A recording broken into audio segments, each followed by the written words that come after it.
ದೇವರ ನಾಮಕ್ಕೆ ಸ್ತೋತ್ರವಾಗಲಿ. ಇಂದಿನ ನಿರೀಕ್ಷೆ ವಾಕ್ಯಕ್ಕೆ ನಿಮ್ಮೆಲ್ಲರನ್ನು ಸ್ವಾಗತಿಸಿಕೊಳ್ಳುತ್ತಾ ಇದ್ದೇನೆ.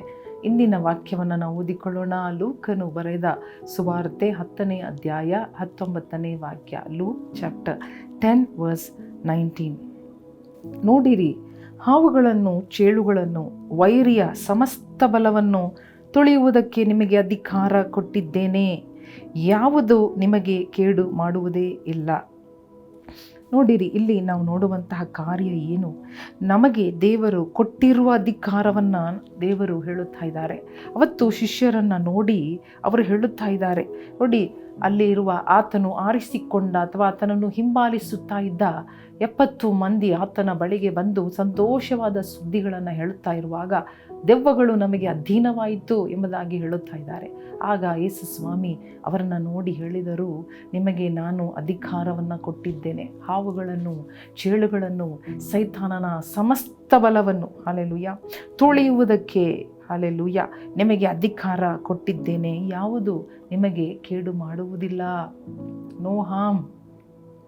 ದೇವರು ಕೊಟ್ಟಿರುವ ಅಧಿಕಾರ, ದೇವರು ಕೊಟ್ಟಿರುವಂತಹ ಕಂಡೀಷನ್, ದೇವರು ಕೊಟ್ಟಿರುವಂತಹ ಅಂದರೆ ಯಾವುದು ನಿಮ್ಮನ್ನು ಹಾನಿ ಮಾಡಲಾರುವುದಿಲ್ಲ, ಕೇಡು ಮಾಡಲಾಗದು ಎಂಬ ಆ ಕಟ್ಟಳೆ. ಹಲ್ಲೆಲೂಯಾ. ಶತ್ರುವಿಗೆ ದೇವರು ಕಟ್ಟಳೆ ಕೊಟ್ಟಿದ್ದಾರೆ, ಆತನು ನಿಮ್ಮನ್ನು ಮುಟ್ಟಲಾರದೆ. ಆದರೆ ನಮಗೆ ದೇವರು ಅಧಿಕಾರವನ್ನು ಕೊಟ್ಟಿದ್ದಾರೆ. ಇದನ್ನು ನಾವು ತಿಳಿದುಕೊಂಡವರಾಗಿ, ಜ್ಞಾನವುಳ್ಳವರಾಗಿ ಹಲ್ಲೆಲೂಯಾ ಈ ಒಂದು ರೆವಲೇಷನ್, ಈ ಒಂದು ಪ್ರಕಟಣೆ ಉಳ್ಳವರಾಗಿ ನಾವು ಜೀವಿಸುವಾಗ ನಾವು ಭಯಪಡುವುದಿಲ್ಲ. ಹಲ್ಲೆಲೂಯಾ. ನಮ್ಮ ಅಧಿಕಾರವನ್ನು ನಾವು ಉಪಯೋಗ ಮಾಡುತ್ತೇವೆ. ಮಾತ್ರವಲ್ಲದೆ ದೇವರು ಈ ಅಧಿಕಾರವನ್ನು ಉಪಯೋಗ ಮಾಡುವ ಶಕ್ತಿಯನ್ನು ಕೂಡ ಕೊಡುವ ದೇವರಾಗಿದ್ದಾರೆ. ಹಲ್ಲೆಲೂಯಾ.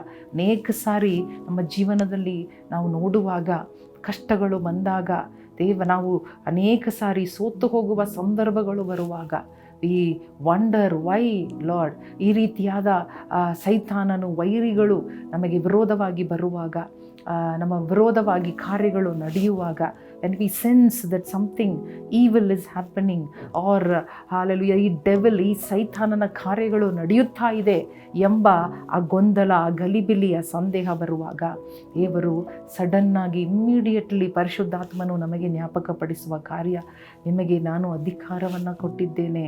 ನೀವು ಗಲಿಬಿಲಿಯಾಗಿ ನೀವು ಗುಣಗುಟ್ಟುತ್ತಾ ಇರುವುದಕ್ಕಲ್ಲ, ನಿಮ್ಮ ಅಧಿಕಾರವನ್ನು ಚಲಾಯಿಸಿರಿ ಎಂಬುದಾಗಿ ಸಂದೇಹಪಟ್ಟು ಪಡುವುದಕ್ಕಲ್ಲ, ನನಗೆ ಯಾರಾದರೂ ಮಾಟ ಮಂತ್ರ ಮಾಡಿದಾರೋ ಎಂಬುದಾಗಿ ಸಂದೇಹಪಟ್ಟು ಭಯಪಟ್ಟು ಅದನ್ನೇ ನಂಬಿ ಅದೇ ಇರುಳಲ್ಲಿ, ಅದೇ ಕತ್ತಲಲ್ಲಿ ಇರುವುದಕ್ಕಲ್ಲ ದೇವರು ಅಧಿಕಾರ ಕೊಟ್ಟಿದ್ದು.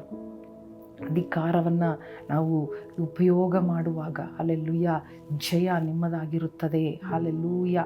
ಯಾವುದೋ ನಿಮ್ಮನ್ನು ಕೇಡು ಮಾಡಲು ಸಾಧ್ಯವಿಲ್ಲ ಎಂಬುದಾಗಿ ಬೈಬಲ್ ಹೇಳುತ್ತಾ ಇದೆ. ಹಲ್ಲೆಲೂಯಾ. ಇದನ್ನು ನಂಬೋಣವ, ಕಣ್ಣು ಮುಚ್ಚಿ ದೇವರ ಕೈಯಲ್ಲಿ ಒಪ್ಪಿಸಿಕೊಡೋಣವ. ಈ ಅಧಿಕಾರವನ್ನು ಉಪಯೋಗ ಮಾಡುವ ಶಕ್ತಿ ಕೊಡು ದೇವರೇ. ಗೊತ್ತು ವಾಕ್ಯ, ಆದರೆ ಅಧಿಕಾರವನ್ನು ಉಪಯೋಗ ಮಾಡುವುದು ತುಂಬ ಕಡಿಮೆ ಜನ. ಇವತ್ತು ನಾವು ಒಪ್ಪಿಸಿಕೊಟ್ಟು ಆ ಬಲ ಕೇಳೋಣವ, ಆ ಧೈರ್ಯ ಕೇಳೋಣವ. ದೇವರೇ, ನನಗೂ ಅಬಿಲಿಟಿ ಕೊಡಪ್ಪ, ಆ ಶಕ್ತಿ ಕೊಡು, ಆ ಸಮಯೋಚಿತವಾದ ಜ್ಞಾನ ಕೊಡು ಸ್ವಾಮಿ. ಎಷ್ಟೋ ನಾನು ಟೈಮ್ ವೇಸ್ಟ್ ಮಾಡಿಬಿಟ್ಟಿದ್ದೀನಪ್ಪ, ಭಯಪಟ್ಟು ಸಂದೇಹಪಟ್ಟು ಅದನ್ನು ಖಚಿತ ಮಾಡಿಕೊಳ್ಳುವುದಕ್ಕೆ ನಾನು ಅಲ್ಲಿ ಇಲ್ಲಿ ಅಲೆದಾಡಿ ನನಗೆ ಏನಾದರೂ ನನ್ನ ವಿರೋಧವಾಗಿ ಕಾರ್ಯಗಳು ನಡೆಯುತ್ತಾ ಇದೆಯಾ ಎಂಬುದಾಗಿ ಅನೇಕ ವಿಷಯದವನ್ನು ನಾನು ಅಲ್ಲಿ ಇಲ್ಲಿ ವಿಚಾರಿಸುತ್ತಾ ಅದನ್ನು ಖಚಿತ ಮಾಡಿಕೊಳ್ಳುವುದಕ್ಕೆ ನಾನು ಓಡಾಡಿದ್ದೇನೆ. ಆದರೆ ದೇವರೇ, ನೀನು ನನಗೆ ಕೊಟ್ಟಿರುವ ಅಧಿಕಾರವನ್ನು ನಾನು ಮರೆತಿದ್ದೇನೆ. ನನಗೆ ಕೃಪೆ ಕೊಡು, ನನಗೆ ಶಕ್ತಿ ಕೊಡು, ನನಗೆ ಧೈರ್ಯ ಕೊಡು, ನನ್ನ ಆತ್ಮನ ಬಲವನ್ನು ಹೆಚ್ಚಿಸು ದೇವರೇ. ಕೃಪೆ ಕೊಡಪ್ಪ ಏಸಪ್ಪ. ಅಧಿಕಾರವನ್ನು ಮಾಡುವುದಕ್ಕೆ, ಚಲಾಯಿಸುವುದಕ್ಕೆ ನನಗೆ ಶಕ್ತಿ ಕೊಡು ದೇವರೇ. ಯೇಸು ಕ್ರಿಸ್ತನ ನಾಮದಲ್ಲಿ ಬೇಡಿಕೊಳ್ಳುತ್ತೇವೆ ನಮ್ಮ ತಂದೆ, ಆಮೆನ್. ಪ್ರಿಯ ಸಹೋದರ ಸಹೋದರಿಯರೇ, ದೇವರು ಅಧಿಕಾರ ಕೊಡುವ ದೇವರು ಮಾತ್ರ ಅಲ್ಲ, ಅಧಿಕಾರವನ್ನು ನಾವು ಚಲಾಯಿಸುವುದಕ್ಕೆ, ಉಪಯೋಗಿಸುವುದಕ್ಕೆ, ಕಾರ್ಯರೂಪಕ್ಕೆ ತರುವುದಕ್ಕೆ, ನಮ್ಮ ಜೀವನದಲ್ಲಿ, ನಮ್ಮ ಕುಟುಂಬದಲ್ಲಿ, ನಮ್ಮ ಸೇವೆಯಲ್ಲಿ ಅದನ್ನು ನಾವು ಯೂಸ್ ಮಾಡೋದಕ್ಕೆ ಅಬಿಲಿಟಿ, ಶಕ್ತಿ ಕೊಡುವ ದೇವರಾಗಿದ್ದಾರೆ. ದೇವರು ನಿಮ್ಮನ್ನು ಆಶೀರ್ವದಿಸಲಿ. ಆಮೇನ್.